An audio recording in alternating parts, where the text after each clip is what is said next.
सबसे पहले मैंने आपको एक्सप्लेन किया था बैंकों का मैनेजमेंट, कि बैंकों का प्रबंध किस तरीके से होता है। तो उसमें कल मैंने आपको बताया था कि एक संचालक मंडल का गठन करना जरूरी है, कि एक बोर्ड ऑफ डायरेक्टर्स का होना जरूरी है।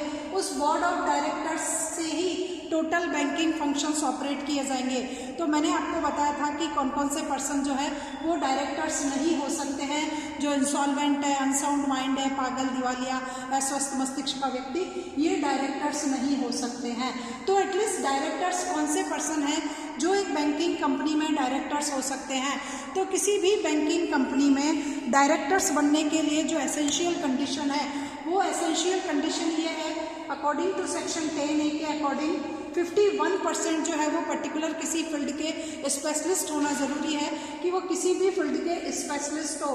फॉर एग्जांपल आपका अकाउंटिंग सब्जेक्ट हो सकता है, agriculture, rural economy, cooperative sector, economics, finance और ये इंडस्ट्रियल। तो इन सेक्टर से कोई भी स्पेशलिस्ट हो सकता है। तो सेक्शन 10 एक्सप्लेन कर रही है कि 50% जो डायरेक्टर्स होंगे एटलीस्ट वो किसी सब्जेक्ट के स्पेशलिस्ट होंगे, चाहे वो लेखा शास्त्र हो, कृषि हो, ग्रामीण अर्थव्यवस्था, सहकारिता, अर्थशास्त्र, वित्त या लघु उद्योग, इनमें से किसी भी फील्ड में एक या एक से अधिक जो है उनका स्पेशलिस्ट होना ज़रूरी है। उसके बाद है 2 डायरेक्टर्स ऐसे होने चाहिए जो particular agriculture, rural economy, cooperative और इंडस्ट्रियल सेक्टर की बेसिक नॉलेज रखते हो। तो डायरेक्टर होने के लिए एसेंशियल कंडीशन ये है कि वो पर्टिकुलर किसी फील्ड का स्पेशलिस्ट हो, ये ज़रूरी है। जब तक आपका स्पेशलाइजेशन नहीं होगा उस पर्टिकुलर पर्सन की बोर्ड ऑफ डायरेक्टर्स में उसका अपॉइंटमेंट नहीं होगा। तो ये थे डायरेक्टर्स के लिए कि बोर्ड ऑफ डायरेक्टर्स में एटलीस्ट कौन कौन आ सकता है। अब होता है कि जो डायरेक्टर्स अपॉइंट किए गए हैं बैंक में से, उनमें से एक अध्यक्ष की नियुक्ति होती है। जो भी बहुत सारे इतने सारे डायरेक्टर्स, 20 डायरेक्टर्स होते हैं हर बैंकिंग इंस्टीट्यूशंस में, बोर्ड ऑफ डायरेक्टर्स में। तो उसमें से एक पर्सन की नियुक्ति एज ए प्रेसिडेंट की जाती है, वो उसका अध्यक्ष कहलाता है। एटलीस्ट इस प्रेसिडेंट का अपॉइंटमेंट जो होता है सबसे पहला बोर्ड ऑफ डायरेक्टर्स के थ्रू किया जाता है। तो बैंकिंग कंपनी के लिए आवश्यक है कि उस हर पूरे बोर्ड ऑफ डायरेक्टर्स में एटलीस्ट एक प्रेसिडेंट हो, ये ज़रूरी है कि एक आपका अध्यक्ष हो। अध्यक्ष का अपॉइंटमेंट जो है वो संचालक मंडल के सदस्यों के द्वारा किया जाएगा। जो भी बोर्ड ऑफ डायरेक्टर्स के मेंबर्स हैं एटलीस्ट वो इस प्रेसिडेंट को अपॉइंट करेंगे, और एटलीस्ट उसका टाइम ड्यूरेशन क्या होगा, उसका वर्किंग पीरियड क्या होगा, उसका कार्यकाल कितना होगा, ये संचालक मंडल पर निर्भर करेगा कि जिस अध्यक्ष की नियुक्ति की गई है वो अध्यक्ष कितने टाइम पीरियड के लिए अपॉइंट किया जाएगा। तो ऑलमोस्ट ये फुल टाइम होता है, पूर्णकालिक होता है, and but it is not more than 5 years। परंतु अध्यक्ष की नियुक्ति 5 साल से अधिक के लिए नहीं कर सकते हैं।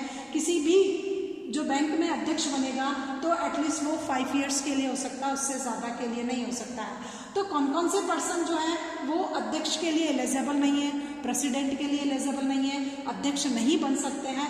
तो सबसे पहला, बैंकिंग कंपनी की सहायक कंपनियों में जो भी बैंक है उसकी कोई अदर सहायक कंपनी है, सब्सिडरीज कंपनी है या कोई अन्य कंपनी है, उस कंपनी में वो संचालक पर काम कर रहा हो, उस कंपनी के संचालक मंडल में भी वो particular person as a directors appoint किया गया हो, तो वो अध्यक्ष नहीं बन सकता, बैंक का अध्यक्ष नहीं बन सकता अगर आप किसी अदर कंपनी में भी डायरेक्टर्स हो।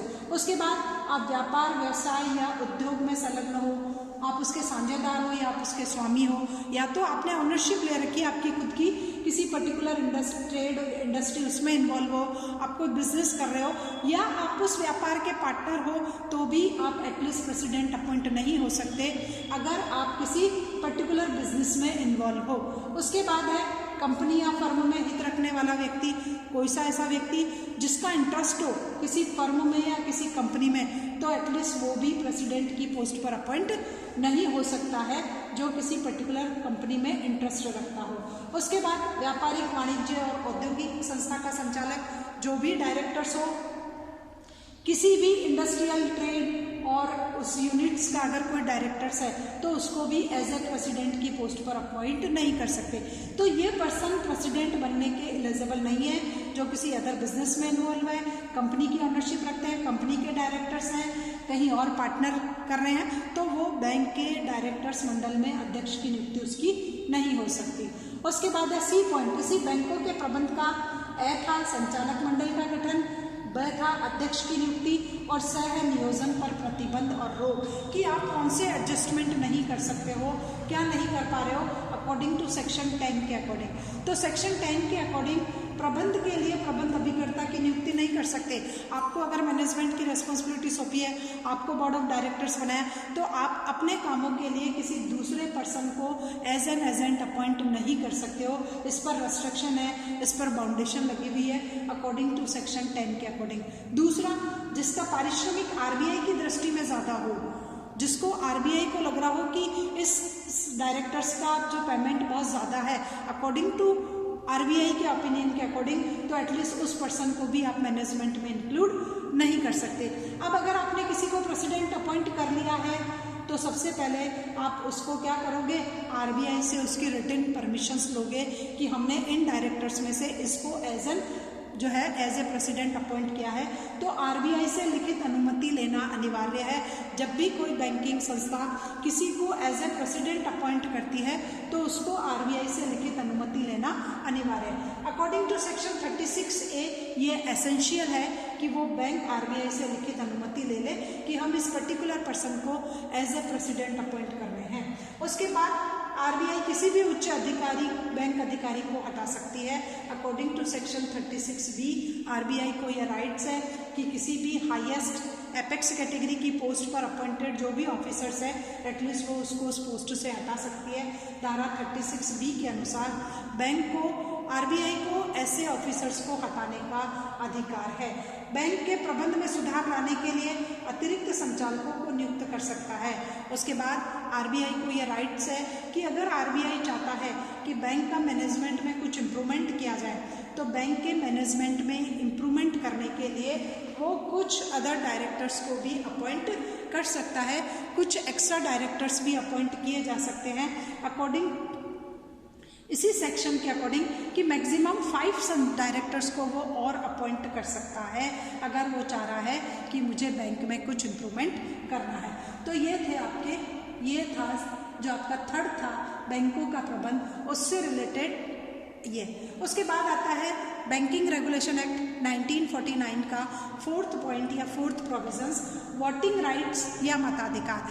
कि अब जिन लोगों ने बैंक में शेयर कैपिटल इन्वेस्टमेंट की है, जो बैंक के डायरेक्टर्स हैं और जिसके पास भी बैंक की ये है, एटलीस्ट उनको वोटिंग राइट्स दिया गया है अकॉर्डिंग टू सेक्शन 12(4). सेक्शन 12(4) के अकॉर्डिंग एक बैंकिंग कंपनी अपनी शेयर कैपिटल को इक्विटी शेयर को इश्यू कर करके प्राप्त करती है। समता अंशों का निर्गमन कर करके एक बैंक को अपनी पूंजी को प्राप्त करने का अधिकार है। तो इन समता अंशों के माध्यम से वो पूंजी प्राप्त करती है अकॉर्डिंग टू सेक्शन 12(4). तो जिन लोगों ने कंपनी में शेयर परचेज किए हैं एटलीस्ट उनको वोटिंग राइट्स मिलता है। तो प्रत्येक अंशधारी अंश पूंजी के अनुपात में मत देने का अधिकार रखता था। पहले यह प्रोविजन था कि हर इंडिविजुअल शेयर होल्डर जितने भी शेयर परचेज कर रखे हैं कंपनी में एटलीस्ट वो उन शेयर के अकॉर्डिंग वोट्स देने का वोटिंग राइट्स रखता था। पहले यही प्रोविज़न था, आपके पास जितना शेयर कैपिटल है आप उसी के अकॉर्डिंग वोटिंग राइट्स कर सकते हो। बट बाद में इस प्रोविज़न में कुछ अमेंडमेंट कर दिए गए थे। अब कोई भी शेयर होल्डर 10% से ज़्यादा वोटिंग राइट्स नहीं दे सकता। आपने कितनी भी शेयर कैपिटल परचेज कर रखी हो लेकिन आप उससे ज़्यादा का वोटिंग राइट नहीं दे सकते हो। टिल 1994 ये ही प्रोविज़न था, लेकिन 1994 में फिर अलग अमेंडमेंट कर दिया गया और उसके अकॉर्डिंग अधिकतम आप 1% ही वोटिंग राइट्स दे सकते हो। मैक्सिमम वोटिंग राइट्स आफ्टर 1994 एक जो प्रोविज़न अमेंडमेंट किया गया था तो उससे 1994 से पहले 1% ही था, लेकिन अब क्या हो गया, निजी क्षेत्र में बहुत ज़्यादा चांसेस हो गए, प्राइवेट सेक्टर में बहुत ज़्यादा एंट्री होगी, तो इस वजह से voting right not more than 1% रखा। पहले अकॉर्डिंग टू शेयर कैपिटल, उसके बाद 10% और उसके बाद ये। तो ये था बैंकिंग रेगुलेशन एक्ट का 3rd पॉइंट और 4th पॉइंट।